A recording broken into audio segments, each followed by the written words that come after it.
All right, Bang Bang. Today is Thursday. It's December 2nd. Welcome to the Dog Walk presented by Barstool Sports. Free swim today. We got Dante back. We got Chief back. Boys, how are we?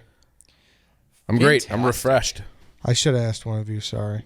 Yeah, I gave it a 1 second pause, and I think he did too. And we both went at the same time. It's always the fucking jumping out of the room. It's bad hosting, if we're being honest. Yeah, horrible. my decorum is off. I apologize. Dante, how are you?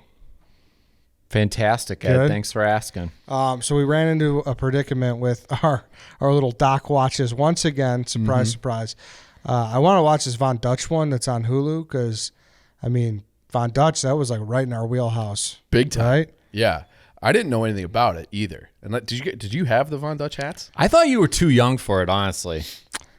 I was in grammar school, so I was in whatever.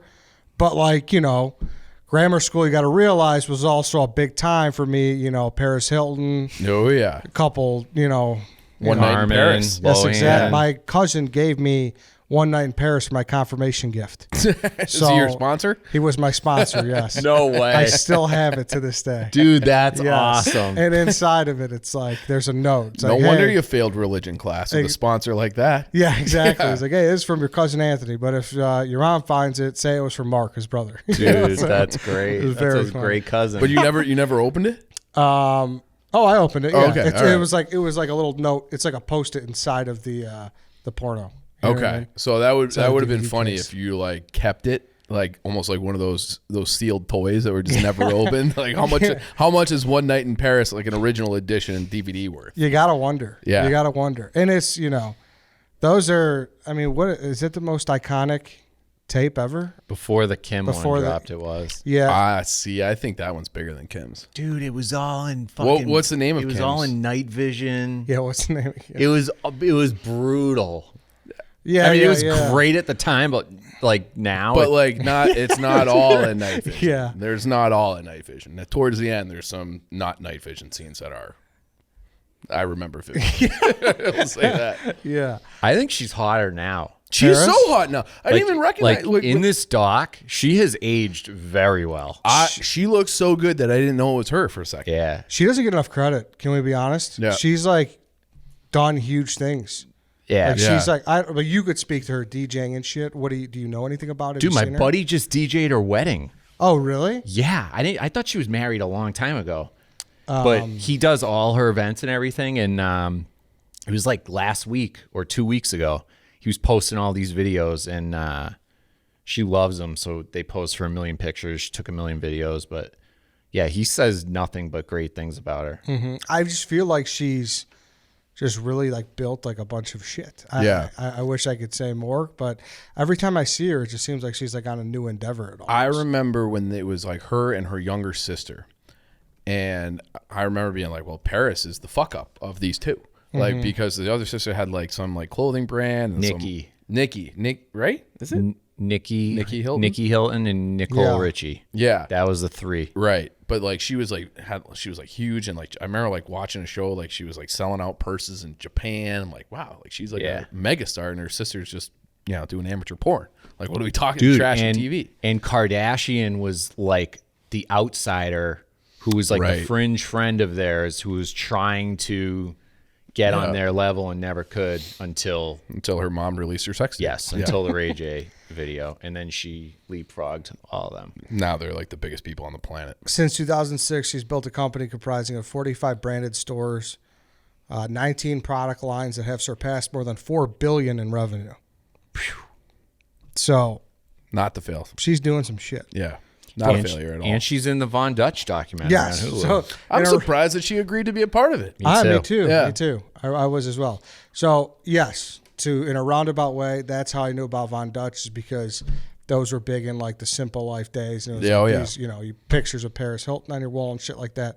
And my buddy had one that he wore frequently. So that's really my thing about. But you wore one. Don't lie. Absolutely not. Dante. Dude, absolutely not. Did you wear Ed Hardy ever? No. Never. Dude, never. Do you know?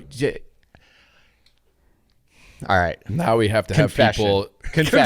No. I have nothing to hide. This is like looking down on Ed Hardy and Von Dutch, but really not able to brag. I was a huge Tommy Hilfiger guy. Huge. Okay. Well, I had like the urban Tommy Hilfiger. I wasn't like the polo line. Okay. I was eventually I migrated into Ralph Lauren and polo, thank God. But I went through a phase where I thought I was like Puff Daddy. Was that like 6th grade? I had the red Yankees hat, the No Money More Problems with Mace hat. Like I thought that I was in like 5th grade. I'm like, well, I'm fucking sweet now. I got a fitted red Yankees hat. Do you know what was so cool about that? Was he wore that in the Mo Money More Problems video, and then Durst fucking started wearing it, and you couldn't find it anywhere. I know. Because they only sold regular logo New Eras back then. So then when Lids would get the colored ones, and it was the Yankees ones were the first ones to hit the shelves. Yep. Fucking people went crazy Bananas. for them. Yeah. And we were in Boston, and people were rocking colored Yankees hats just because they were different hats and they were hard to get. Yep. yeah. And then now you go into Lids and it's everything. Every but, team, yeah. It's everything but the original. Right. hat. Yeah. Really, before we get going, though, guys, I do want to talk about Upstart. You guys know by now, you could dread sometimes looking at your credit card statements. More money, more problems. More money, more problems. Yes. Exactly. You're not alone if you're one of those people. The weight of debt can be crippling, but Upstart can help you on your path to financial freedom, because Upstart is a fast and easy way to pay off your debt with a personal loan that's all done online. Whether it's paying off credit cards, consolidating high-interest debt, or funding personal expenses, over 1 million people have used Upstart to get one fixed monthly payment with a clear payoff date. Rather than looking at a credit score alone, Upstart considers other factors like your income, current employment, and credit history to find you a smarter rate for your loan. You can check your rate without impacting your credit score in minutes for loans between $1,000 to $50,000, and you can receive the funds as fast as one business day after accepting your loan. Find out how Upstart can lower your monthly payments today when you go to upstart.com/Eddie. That's upstart.com/Eddie, EDDIE. Don't forget to send them that. Don't forget to use that URL because it lets you know you came from the show. Loan amounts, once again, will be determined based on your credit, income, and certain other information provided in your loan application. Upstart.com/Eddie. Start saving today. But honestly, it's kind of one of those things that's like terrifying if you have a brand to be Von Dutch or Ed Hardy, because like, what do you do if you get caught in that washing machine where you're just not, like, you're not cool anymore?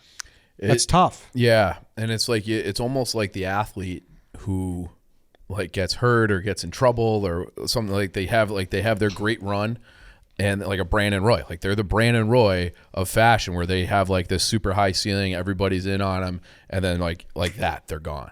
And yeah, but a team didn't sign Brandon Roy to sit on the bench and be like, oh, all of a sudden everyone's like, oh, that's an ugly team. Like that's a loser. I suppose, team. But I guess my point is, I hope that they, which we found out that they weren't, but it's like with brands like that, you hope that they took care of their money. Like when you're hot, prepare for the future, because not everybody's Nike. I feel like there's probably a lot of these things that like we remember Von Dutch, and if we sat here and thought about them, we could probably think of a lot of clothing lines. And the same thing with the guy who's on Shark Tank all the time. Like I don't think anybody wears FUBU now, but that right. Oh, yeah, Damon John, but he's like an icon, and like he's branched out and done a million other things. Big friend of the program, by the way. Is he? Dude, do you know Jeremy is his manager? Jeremy Spawn. Oh yeah, he's boys with him. Yeah. Yeah. What's his name? So, dude, funny story. When you set me up with Jeremy for Barstool Bites, we're talking, and he's like, "Do you have a club in Cleveland?" I was like, "Yeah." He goes, "We've been there." He's like, "I used to rep Damon John." I'm like, "Oh my God." We paid, Damon John was in Cleveland for like one of those speaking seminars he did. And I reached out and was like, "Hey, can he come by forward?" We paid him a little bit. And Jeremy was the guy that like facilitated it. That's crazy. That's funny. Like smallest world ever. Yeah. Very small. What's funny is one time Glennie told me he went to dinner with Jeremy, and for people that don't know Jeremy, he's on our sales team. Mm-hmm. He was behind the whole Barstool Bites deal and everything. And like you said, he's got a close relationship with him. He's got a close relationship with Lil John. Super fascinating guy. I should have him on the show sometime. Rick Ross, I think, right? Yeah, Wasn't that when Gaz was out there with Rick Ross? That was from Jeremy. He's a super fascinating guy. Yeah. Good dude too. And he went to dinner one time. Glennie was telling me, and it was Damon John, Glennie, and Jeremy Spahn. What? And he said Jeremy got up to go to the bathroom real quick, and it was just him and Damon John What at the did table. those two talk about? He said they didn't say a word, which is super funny. I feel like I would have a million questions for that guy. That's so funny. I love totally, Glennie. but like Glennie's just like, yeah, whatever. Well, now maybe Glennie just didn't want to give away the secrets. He had Balls Beachwear coming out. Didn't want Damon John stealing his ideas. I thought when you mentioned the Shark Tank guy, I thought you were going to go Hershevek, and I was fucking dreading. Like, I don't want to talk about that guy. Son of an immigrant. Well, that's You're all not a Hershevek guy? It's all he has to drop that every 5 minutes. I like Hershevek though. He's just like kind of a nerdy guy. I can't stand the guy. I would say he's my least favorite of the Shark Tank. Thanks, Chief. Yeah, but I feel like there's a place for that kind of personality on the show, though.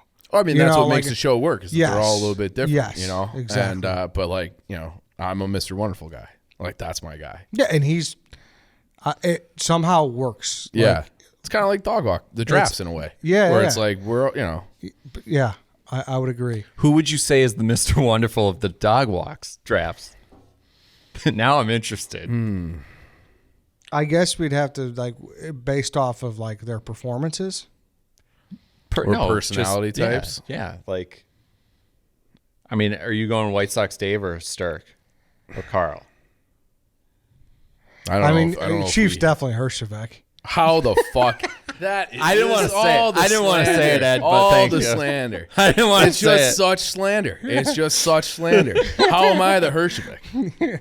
Son of an immigrant. Purely Elizabeth. My favorite cereal that I used to have. Purely before Elizabeth. I went to St. Charles North. I mean, I still eat it. It's still great. But that's the funny thing. I've done more blue collar jobs and work than the three of you. That's fucking not true. Not me. Absolutely. Not it me. is. How? I've worked in factories, and my last job was in a factory. And then in the summers in college, I was first shift in a fucking sweaty factory. I was a janitor at a nursing home. Dude, I worked in a brickyard. I was a janitor. I was carrying out shit. That's How long did you do that job?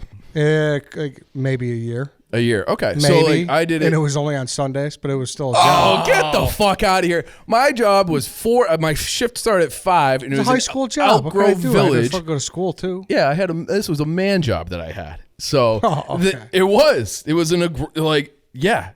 was like a hard labor, 5 a.m. to 2:30 every single day, 6 days a week.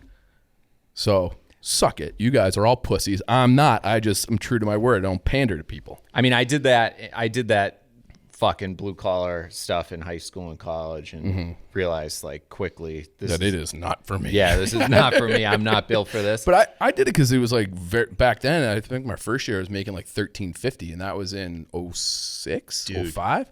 So like that was like big money back then. Do you guys know Unilock? They're out here. Yeah, I've heard of it. They're like a paver brick company. So there's one. They started out east. So I used to work at one of those. My uncle worked there, and he got me a job in the summers. And I used to be out in the brickyard, and I used to have to cut these fucking metal bands holding the bricks, rearrange the bricks. I used to have to put them in a tumbler. Fucking awful. I look back on it, and I'm like, I was the biggest pussy. I don't know how the fuck I survived. Yeah, but I did it. That was brutal. Clean friolators at this seafood shack I used to work at. Yeah, dude. I have much respect for people that do that kind of shit. Yeah. They don't. Where are they now? They're still out there. Dude, so listen, we did all those jobs when we were in high school, right? Mm-hmm. I had this convo with my business partners a few months ago in the summer. Do kids just not work in the summer anymore? I don't know. You don't see, if you go to restaurants, you don't see kids bussing tables. You don't see kids like in the kitchen. I think they do more like work the water slide at, the local Niles Park district and shit like that. There's strip club DJs and things like that. That was a college job for me. And that's pretty fucking blue collar, I'd say. Is it? Yeah. Okay. Dude, there was bikers in the back rooms and shit I was fucking weaving in and out of. Dude, tough job. We have to do something. I got to talk to my guy at Rick's Cabaret.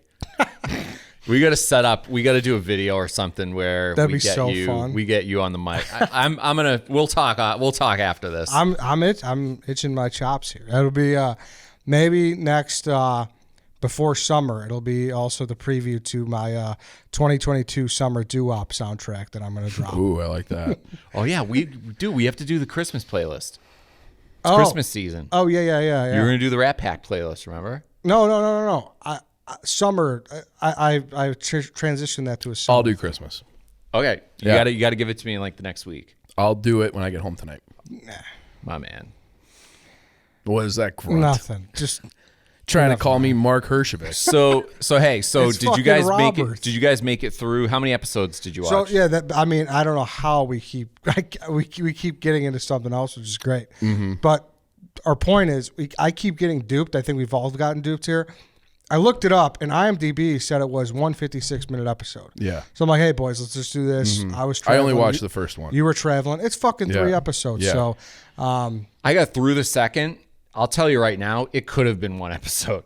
oh Okay. really? Okay. Yeah, like So- I thought the first episode was awesome. They stretched this thing out so long. Did they? Yeah. No surprise. Well, the opening few minutes, you're like, oh, I wonder who this guy is, and he sits down and smokes crack rocks in your face. You're like, what the fuck Pisses are we in a getting fucking into? sweet tea bottle. Yeah. It's crazy. They did a good job of. I will say they did a good job of introducing the characters. Yeah. Like I'm the originator. Right. I'm the originator Yeah. of Von Fuck Dutch. him. So Fuck him in the neck. Yeah. Like, what does that mean? I've never heard that before. Me neither. So Great what we're term. gonna do though, actually, is we're gonna give people time to watch it. So check Good. it out. It's on Hulu. It's 3 episodes, nice and easy. And we'll come back and we'll get more into it next week. So that's when we'll for sure set in stone talk more about Yep. Von Dutch and whatever. It's good though. I'll tell you right now, it's worth. You enjoyed it? I finished the second episode this morning, and I'm looking forward to watching the third one because the second one takes a very dark turn. I mean, like, the first one, what do you mean dark turn? Like, Like- it was dark the Like whole time. Like there is a cold-blooded killer that enters the storyline, and he is Whoa. a fucking psychopath. Okay. That's interesting. Yeah. I mean, yeah. And also, so back to like the Shark Tank stuff. So that Mike guy, right? Mike Cecil or Cecil or Which guy? the older guy that lives in the mobile home. Well, let's save this for next week. All right. Right? Let's Okay. actually give people a chance Yeah. to watch. But so I won't give anything away. I'm very impressed by some of the marketing gems that he drops. He's very. I mean, he's a scumbag, but he's very Oh, Cassell. Cassell. Yeah. Mike the Cassell. crack rock guy. Yeah. Yeah. The Yeah, guy he's- smoking crack, marketing genius. He's very well read. I'll tell him that. He quotes some amazing. He drops some awesome marketing lines in this. Yeah, So- he was like, how can this all be the same person? You Yeah. know? So it was crazy. Have you been following the Epstein or the Ghislane Maxwell trial closely? Dude, like the OJ trial, and Really? our parents were. Yeah, Except they won't put it on TV. I know it's so They frustrating. can't, right? They can't could. put it on, or isn't it like? I was under the impression there's like a rule. Did you see that? Yeah, You did? federal What is the rule? cases can't be Yes, televised. can't be televised. So Nancy Grace can't get her paws on that one. So we get this court sketches and the That's bullshit too, though. yeah. So you know who's really she's gonna be mad that I out her, but I don't give a fuck. You know who's super involved in this? Kelly in Vegas. oh, really? Oh, she won't be mad about that. She's texting Dave and I up to the minute. Dave Williams, White Sox Yeah. Dave? Can you add me to that chat, please? For sure. Thank you. So I tweeted like an idiot this morning. She sent me a fake news link. Oh, Dave retweeted that too. Yeah. That these jurors went missing. Oh, she got that. Yeah, she sent that to me. So without Jesus. like an idiot, I didn't fucking research it. So I was just like, here we go. Circus is starting. So I retweeted it, and all these fucking people laid me out. Like, Yeah. Well, that was are one- you a QAnoner? Like, Dave Yeah, said that that. group that you sent was Yeah. kind of tough. Dave said that to me like right when I sat down. I'm like, is that real? Like, is that like that? My first instinct, maybe it's because like the source. So it turns out that one of the jurors was presented with a surprise vacation from her husband.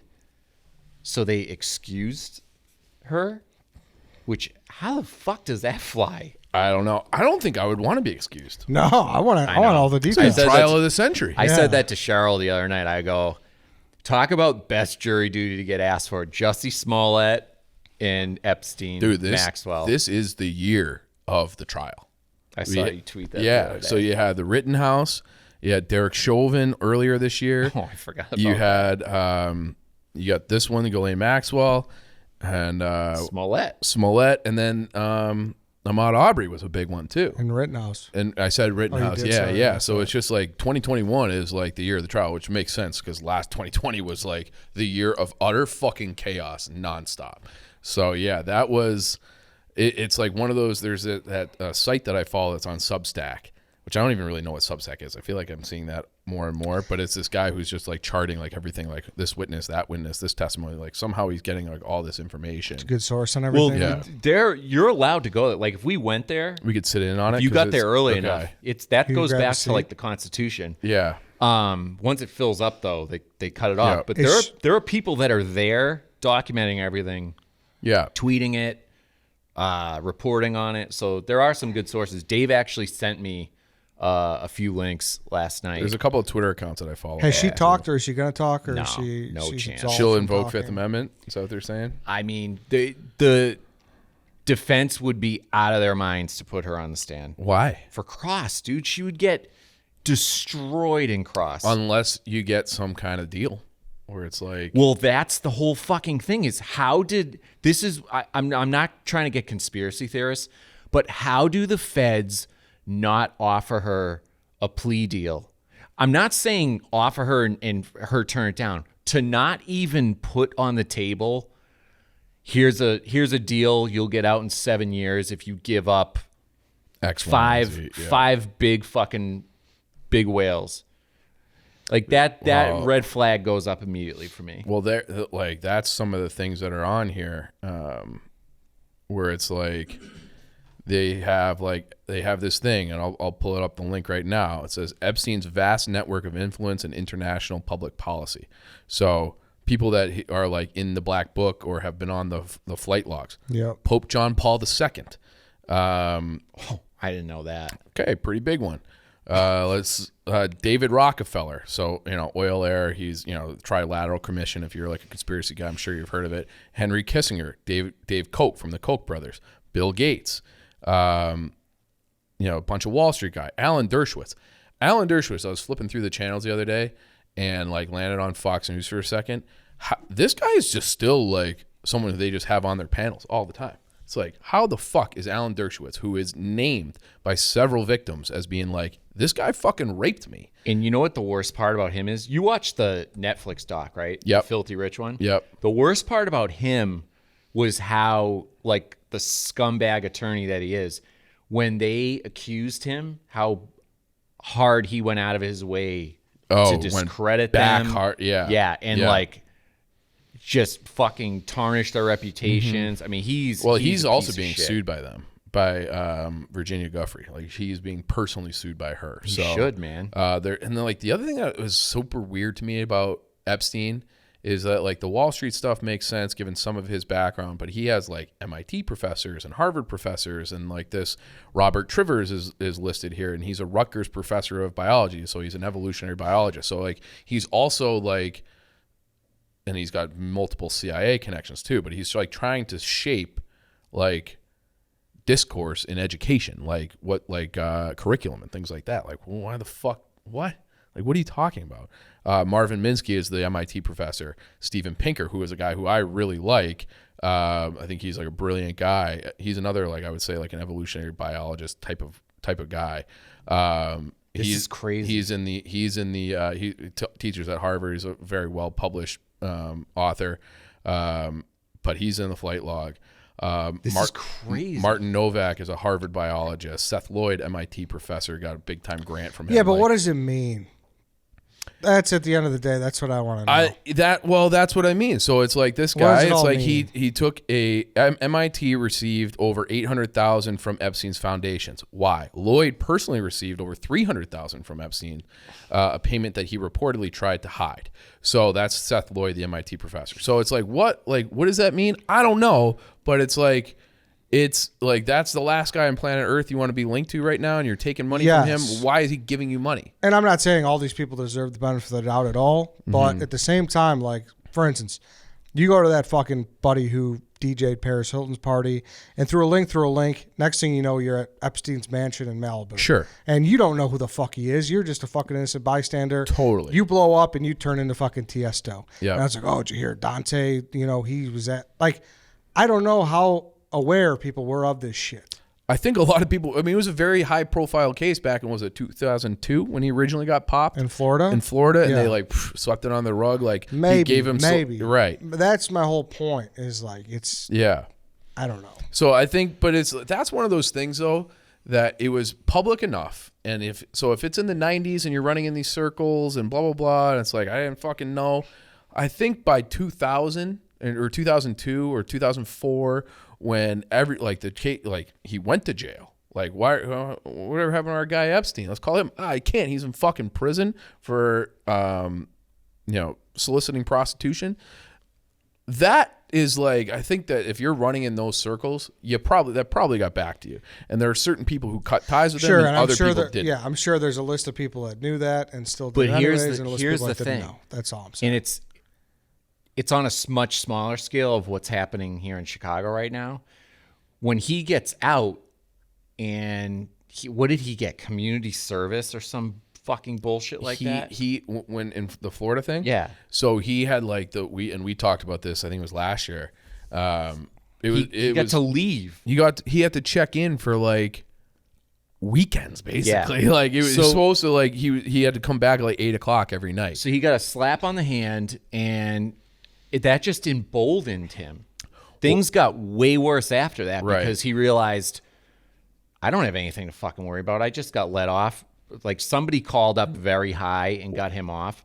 So then the people that are around him are like, it's a free for all. Right. Even his charges back then, where the only thing that they convicted him on or charged him for was soliciting prostitution. Yeah. It was nothing underage. Sir, those prostitutes are 14 years old. So they're actually not prostitutes. They're sex crimes victims. Yeah. And by charging him with soliciting prostitutions, you're calling these girls, these children, prostitutes. That is fucked up. Yeah. And so it's just like, you're right. Like, he probably thought he had free range, but it's like, Peter Soros, Larry Summers, who was former chairman of the Fed and a Harvard professor, former president of Harvard. So like that scene in The Social Network, where the Winklevosses walk in, they rip the guy's doorknob off. That's Larry Summers.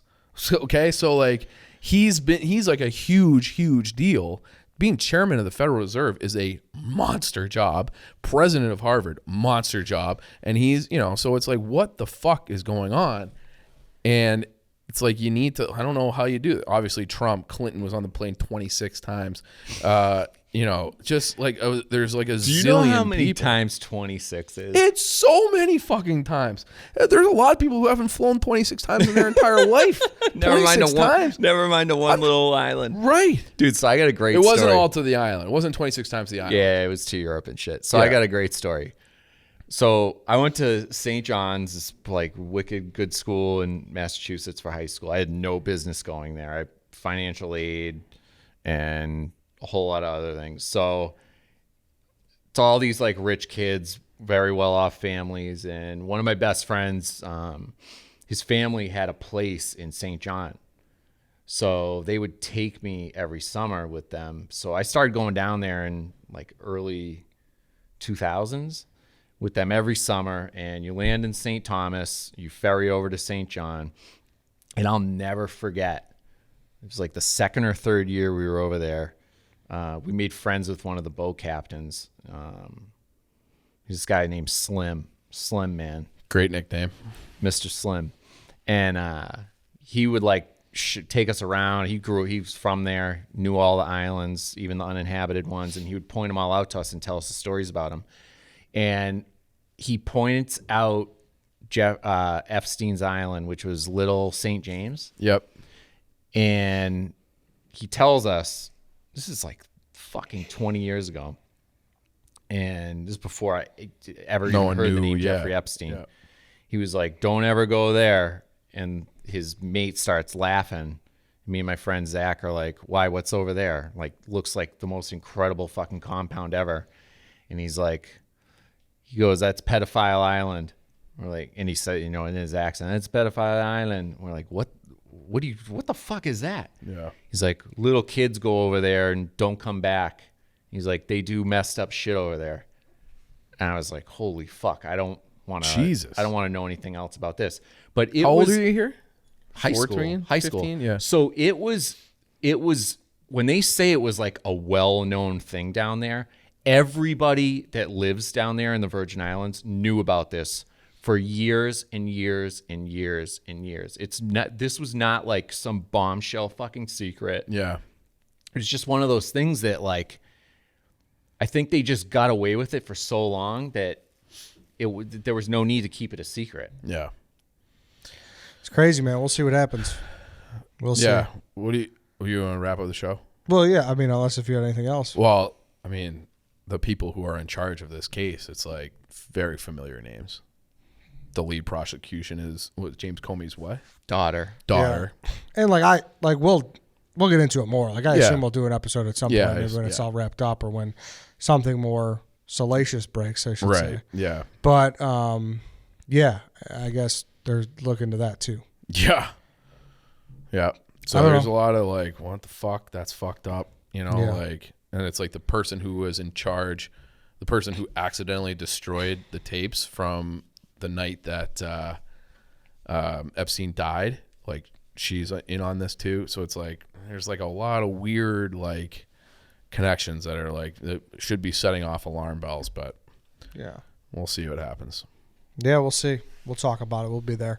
I think it's our most updated dog walk in the history. I think we've done 3 or 4. We've done 5? a bunch, maybe 5. Yeah, that in China. Yeah, just since 2019. Just like nice. Stay on it. Yeah. Well, all right, that's it. Next week, Hulu, Von Dutch. We'll see you then. We'll see you tomorrow as well.